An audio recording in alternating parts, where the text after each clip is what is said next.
Ce qu'ils ne veulent pas que l'on sache, c'est que l'Europe, c'est le continent des Africains. Jusqu'à présent, on pensait que les premiers Homo sapiens venus d'Afrique étaient arrivés sur le continent européen il y a 45 000 ans. On a maintenant la preuve qu'il y a 54 000 ans, les Africains vivaient déjà sur le territoire français. C'est la grande découverte, la très grande découverte, et de surcroît sur le sol français, de celle qui chamboule tout et nous oblige à repenser la grande histoire du peuplement européen. Qui, voici encore 10 jours, connaissait la grotte Mandrin au cœur du Tricastin et dont le nom rappelle le possible passage du fameux contrebandier du XVIIIe siècle. Aujourd'hui, unanime, toute la presse mondiale l'évoque, puisque cette cavité de la Drôme est désormais l'étonnant témoin de la première arrivée d'Homo sapiens il y a environ 54 milliers d'années. C'est vertigineux. La découverte est énorme puisque la présence de l'homme moderne en pleine terre néandertalienne bouleverse de près de 10 000 ans toutes les chronologies du paléolithique européen. Les Homo sapiens blancs, à cette époque-là, n'existaient pas. Ils ne vont apparaître qu'environ 50 000 ans plus tard. Ils vont apparaître en Asie, car les Blancs, il faut le savoir, ne sont pas des Européens, ce sont des Asiatiques. Et quand ils vont arriver sur le continent européen, il y a environ 4000 ans, ils vont commencer par un génocide. C'est le génocide des Yamnaya. Ces Yamnaya sont décrits comme le peuple le plus meurtrier de toute l'histoire de l'humanité. Et les populations européennes qu'ils vont massacrer, ce sont justement ces Noirs installés sur le continent depuis plus de 50 000 ans. Et les Européens blancs aujourd'hui sont les descendants de ces Yamnaya. Ils ne se sont pas laissés de traces écrites parce que justement ils ne connaissaient pas l'écriture. Les Européens d'alors non plus n'avaient pas d'écriture. Il n'y avait d'écriture qu'en Égypte et en Mésopotamie à cette époque. Mais par contre, ils ont laissé une trace encore plus indélébile. Ils ont laissé leurs gènes.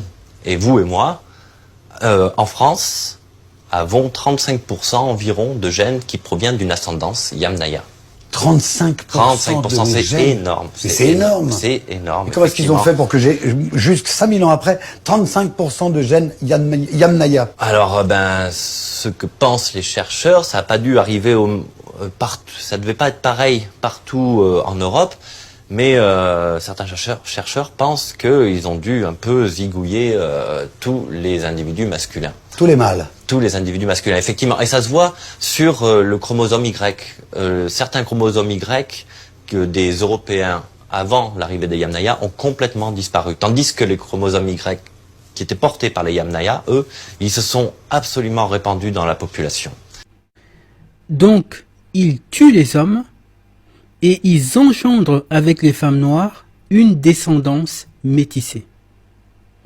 Avant les Yamnaya, le continent européen était un continent noir, peuplé exclusivement de personnes noires.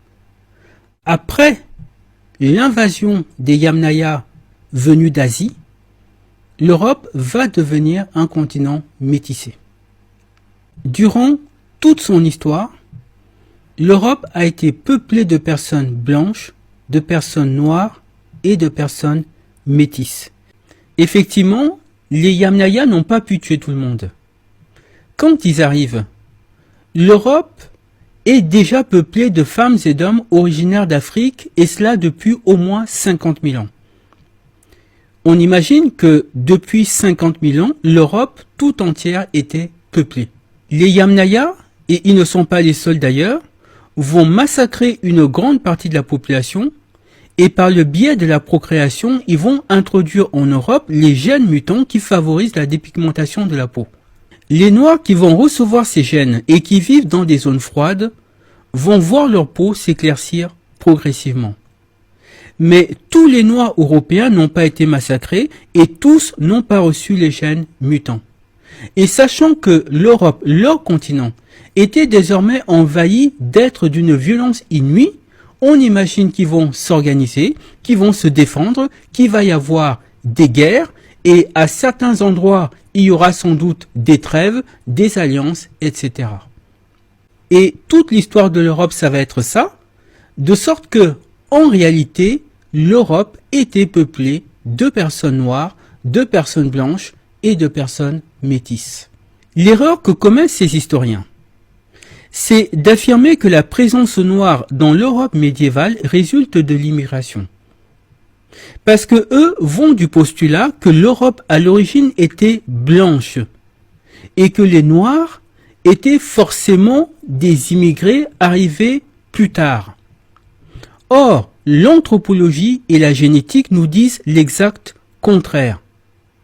Ils nous disent que, à l'origine, l'Europe était un continent noir et ce sont les Blancs qui sont arrivés par la suite. Qui peut croire que tous ces Noirs ont été massacrés ou que tous ont été miraculeusement transformés en Blancs par le climat? Ce n'est pas possible et ce n'est pas rationnel. Que certains Noirs aient été des immigrés, oui, c'est possible, mais l'écrasante majorité étaient des Européens autochtones, c'est-à-dire des descendants de ces premiers Homo sapiens venus d'Afrique il y a plus de 50 000 ans. On est donc fondé d'affirmer que l'Europe de ces 4000 dernières années a toujours été composée de personnes noires, de personnes blanches et de personnes métisses. Mais ce n'est qu'au cours de ces 300 dernières années que les Européens blancs ont entrepris de se débarrasser définitivement des Noirs autochtones qui vivaient sur ce continent. Ils ont profité de l'esclavage pour faire un nettoyage ethnique sur le continent en massacrant certaines populations et en expédiant d'autres dans les colonies américaines.